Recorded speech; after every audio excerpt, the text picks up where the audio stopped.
if you ask somebody who are some of the most famous missionaries of the 20th century, uh, some household names will come to mind.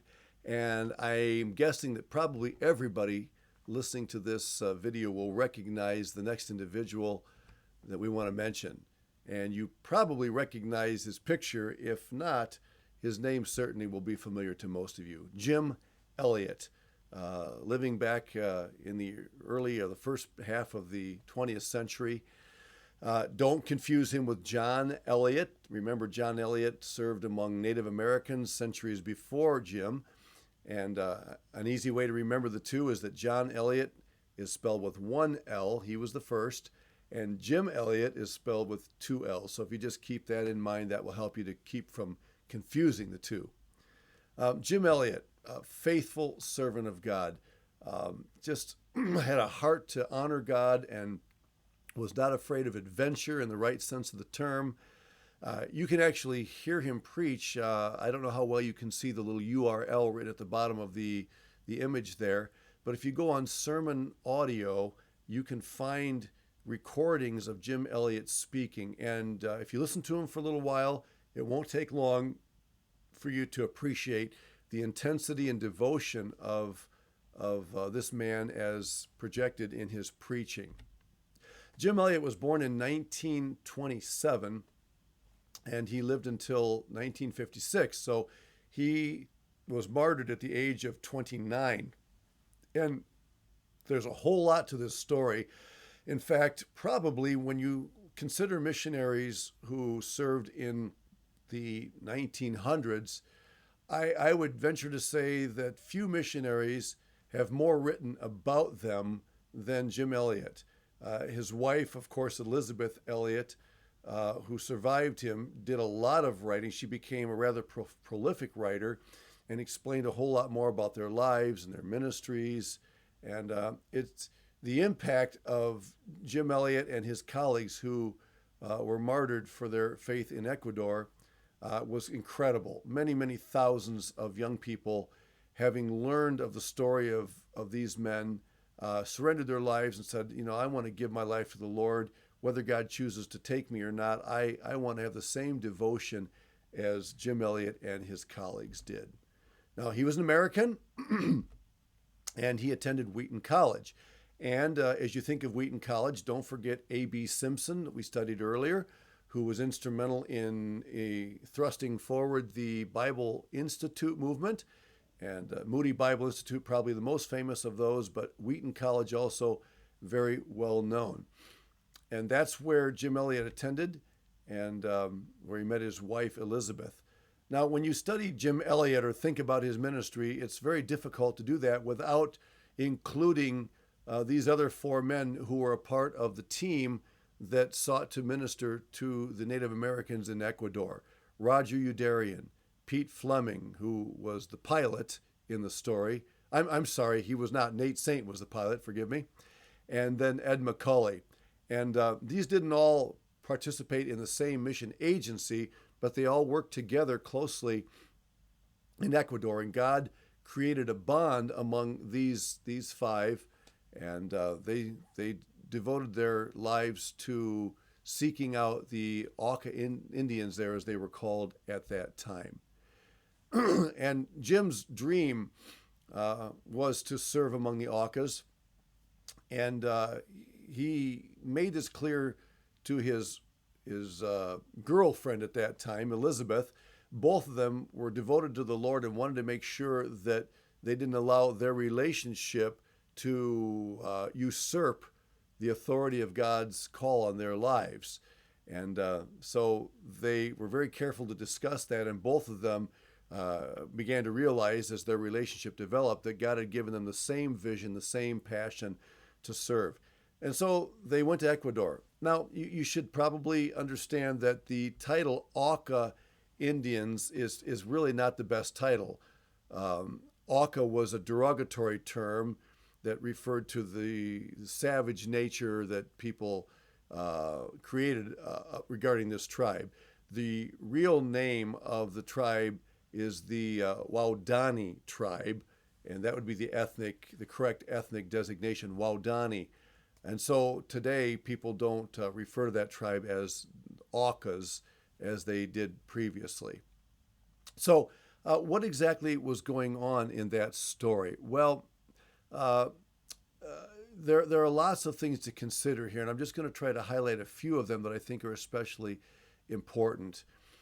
First of all, it's important to know that not all five of these men uh, were on board with the idea of going into this dangerous tribe, as it was considered, um, at least at the beginning. Some of them hesitated, and Jim Elliot wanted to make sure that none of them felt pressured to go, badgered into it somehow. Each one of these men had to come to grips with what he felt God was doing in his own heart as related to the mission among the Waodani tribe. They did all eventually come on board with the idea after prayerfully considering this, and in the case of those who were married, in conversation with their wives, because they wanted to make sure that their wives were also on board with this and were willing to entrust this to the Lord. Now, another thing you need to understand is that the incident that happened in the martyrdom of these five servants at the hands of the Waodani tribe was not the first of its kind. Years before that, there had been an incident with workers in that area employed by the Shell Oil Company. They had made inroads there to do their work, and they had been killed. Now, they weren't doing that as a mission work as Christians, but the tribal peoples of that region saw them as a threat. Their intrusion would be a threat to their identity, to their culture, to the preservation of their own people, and so some of them had been murdered. So when Jim Elliot and his colleagues considered going in among the Waodani tribe, they were aware of this disaster that had taken place with the Shell Oil workers. And another thing to keep in mind is that they came to an agreement among themselves that they would not publicize their plans. They wanted this to be very secretive.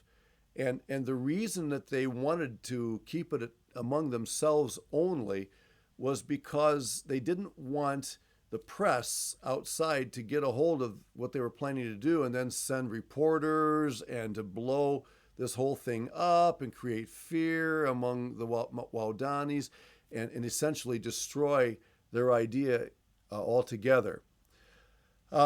They even went to the extreme of not sharing this with their mission agencies. They talked to their wives about it and with one another, but even their agencies were not aware of what they were doing. And that has brought some mild criticism over the years among those looking back and analyzing what they did. There are those who would say, they should have talked to their mission agencies about it. Because they had a certain obligation under the authority of those agencies. To what extent they talked to their sending churches about it, or their pastors, I do not know. And again, there would be some who would say, because they were commissioned by their churches had a right, a biblical right, to know what they were planning to do. So again, there has been some mild criticism leveled against them for not sharing their plans, at least with their agencies and perhaps with their sending churches. Now, I'm just going to tell you that I'm not going to sit in judgment of them because for one thing, I don't have all the facts. None of us do. And number two, sometimes it's easy to look back at history through rose-colored glasses and say, well, it's obvious they should have done this or that or this other thing. But when it's happening at the moment and you're having to make decisions, sometimes you see things a little differently. So whether they should have talked to their agencies or not, I'll leave up to you to read more about and come to your own conclusions. But the fact of the matter is, they were convinced this is what God wanted them to do, and this was the way He wanted them to do it. Okay, and that's what they did. The wives were on board. They were aware of the dangers, and they did some things in preparation in order to try to diminish the dangers. For instance, they would fly in Nate Saint's airplane, and they would drop goods off or let them down in a basket by a rope. Now, I'm not a pilot and I don't understand this, but I've been told that it takes a pretty good pilot to be able to circle around in an airplane while they let a rope down in a basket and to keep that basket from swaying violently from side to side. So all I can tell you is Nate Saint was a pretty good pilot, and they were able to do some pretty fantastic things. Not only did they drop off goods in the basket, but the Waodani people also placed goods, gifts into the basket that they would drop into the airplane. So there was a mutual reciprocal sharing of gifts back and forth. And Jim Elliot and his colleagues believed that this type of exchange was building a certain bond that would enable them to go in and establish a friendship with the Waodanis. I don't know if they didn't realize this or not, but the problem with the Waodani tribe in relation to these men was not that they didn't recognize their friendliness or realize that they were giving them gifts. It wasn't necessarily a question of them believing they were just trying to deceive them, but the Waodani tribe, like other tribes that exist in these countries of the world, were very, very sensitive to the intrusion of outsiders of any sort, because they did not want to experience threats to their own way of life. And anytime somebody would come in, even if they had reason to trust them, those individuals served as a potential change to the culture that they knew and wanted to preserve. And so, some of this they learned after the fact, because when they did go in and were murdered by the Waodani tribesmen, word quickly got out, and of course their agencies learned about it, and the media learned about it, and reporters started flooding down to the area, and this thing became known globally. But the wives got together after all of this, and they said, we're going to go in and see if we can make a difference. And you have to remember that when women go into a tribe, the reaction of the tribesmen is quite different, because they pose no military threat to them. And so the wives went in, and they were actually able to lead some of these Waodani tribesmen to the Lord Jesus Christ. In fact, Nate Saint, the pilot, has a son whose name is Steve Saint, and Steve wrote a book called The Great Omission, but he also helped to produce a documentary on this whole incident called The End of the Spear. And some of you may have had a chance to see this. It's not long. And I would encourage you to check that out online and watch it. The End of the Spear. And a couple of the tribesmen who were actually involved in murdering these servants of God came to know Christ and testified later on about the incident. And so it's well worth your time to watch it and to just be blessed and encouraged and challenged by what happened there. So, what do we conclude about all of this? Well, whether they acted using a method or an approach that was exactly as they should have or not, I am not going to judge, because their lives were committed to the Lord Jesus Christ. And whatever else you might have to say about what happened, the fact is these were men who were willing to give up their lives, if God should choose, in order to be faithful to the Great Commission. And when all the dust is settled, each one of us needs to come to that conclusion as well. What is it that God is leading me to do? Remember, just in closing here, that the Apostle Paul himself had to face that. When he was returning to Jerusalem at the end of his third journey, everybody was telling him, please don't go to Jerusalem. In fact, in cities that he traveled to and visited along the way, prophets were there saying, if you go to Jerusalem, trouble awaits. There are going to be problems. And everybody was trying to convince him not to go. And Paul's response was, why are you breaking my heart with all these pleas? I am ready not only to go to Jerusalem, but to die there if that should be God's will. Well, it wasn't. God protected him, and he was able to continue ministering for several years after that. But there's a case where someone went against what everybody was encouraging him not to do. And sometimes that happens. Normally, when godly counsel is given, we should listen and say, I need to give that some serious thought.